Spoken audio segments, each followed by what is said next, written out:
اعوذ باللہ من الشیطان الرجیم قل امر ربی بالقسط واقیموا وجوہکم عند کل مسجد وادعوہ مخلصین لہ الدین کما بدأکم تعودون صدق اللہ العظیم۔ آپ کہہ دیجئے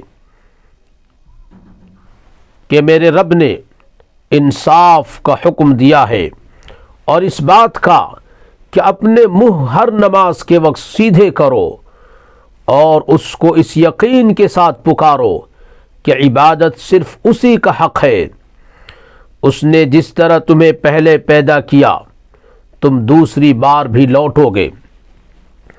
یہ سورہ اعراف کی 29 نمبر کی آیت ہے۔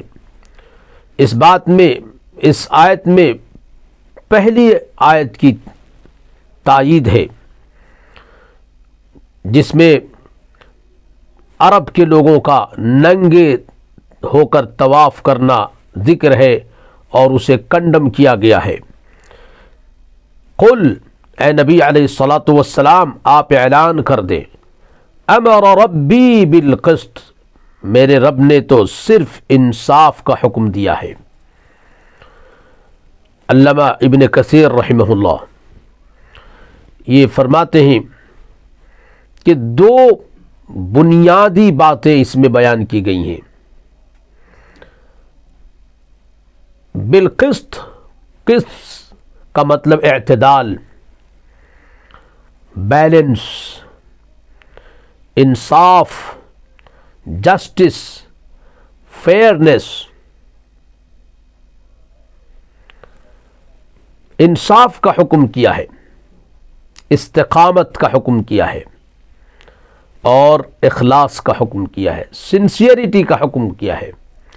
اس کا مطلب یہ ہے کہ جو بھی کام کیا جائے اس کو ظاہری اعتبار سے بھی اور باطنی اعتبار سے بھی صحیح کیا جائے، شریعت پر عمل کیا جائے۔ اگر کوئی نماز پڑھ رہا ہے تو جو نماز کے احکام ہیں، مسائل ہیں، ان پر عمل کرے۔ جس عبادت کو اللہ اور اللہ کے رسول صلی اللہ علیہ وسلم نے جس طرح سے پرفارم کرنے کے لیے، ادا کرنے کے لیے کہا ہے، اسی طریقے سے ادا کرے۔ This is one of the pillars, one of the basis and grounds۔ اس کے بعد اس عبادت کو صرف اور صرف only and only for the sake of اللہ سبحانہ و تعالی، صرف اللہ کو خوش کرنے کے لیے کرے۔ اگر کوئی اللہ اور اللہ کے رسول کے بتائے ہوئے طریقے کے مطابق ہی نہیں کرتا ہے، that عمل، that action is not valid in the sight of اللہ سبحانہ و تعالی۔ اور اگر کوئی in appearance apparently مسائل کے مطابق، شریعت کے مطابق کسی کام کو کرتا ہے but sincerity نہیں ہے، he is not performing that purely for the sake of Allah subhanahu wa ta'ala, to show someone, to seek the pleasure of someone else, to seek gain other benefits، تو پھر اس عمل میں کمال پیدا نہیں ہوگا۔ جس درجے کا دکھاوا ہوگا، جس درجے کی ملاوٹ ہوگی اس میں، اسی طریقے سے اس میں خرابی پیدا ہوتی جائے گی۔ قل امر ربی بالقسط، انصاف کا حکم دیا ہے۔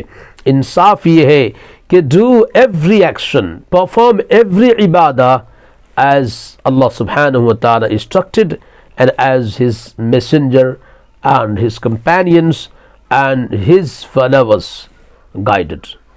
اگر ایسا نہیں ہے تو انصاف نہیں ہے، نا انصافی کی جا رہی ہے اس عمل کے ساتھ اور اپنے ساتھ بھی، اور انسٹرکشن کو تو فالو کیا جا رہا ہے لیکن اندر سے دکھاوا ہے، تو that is also of no use۔ قل امر ربی بالقسط وَأَقِيمُوا وُجُوهَكُمْ عِنْدَ كُلِّ مَسْجِدٍ وَادْعُوهُ مُخْلِصِينَ لَهُ الدِّينَ۔ جو لاسٹ پارٹ ہے كَمَا بَدَأَكُمْ تَعُودُونَ، جس طریقے سے اللہ تبارک و تعالیٰ نے پہلے تمہیں پیدا کیا۔ He is only the creator. It is he who created you. اللہ ہی نے پیدا کیا ہے، اسی طریقے سے تمہیں پھر لوٹ جانا ہے۔ اللہ نے زندگی اگر دی ہے تو موت بھی یقینی ہے۔ Every life has to suffer from death۔ دونوں کا جوڑ بالکل یوں ہے، یہ بالکل ایک دوسرے سے الگ نہیں ہو سکتے۔ اگر زندگی ملی ہے تو موت ہے۔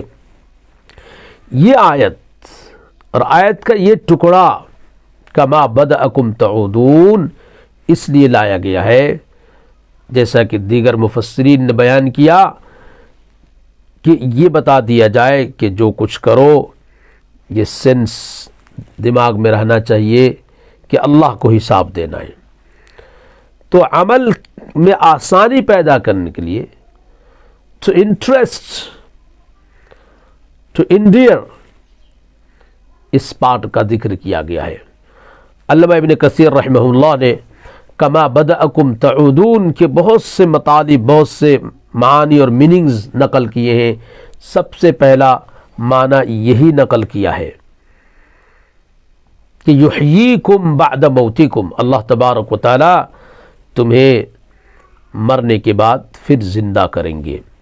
اللہ تبارک و تعالی ہمیں اپنے ہر عمل کو شریعت کے مطابق in accordance with مسائل، شرائط، کنڈیشنز، پری ریکویزٹس کرنے کی توفیق عطا فرمائے، اور ہر ایک کو صرف اور صرف only for the sake of Allah, for the pleasure of اللہ کرنے کی توفیق عطا فرمائے۔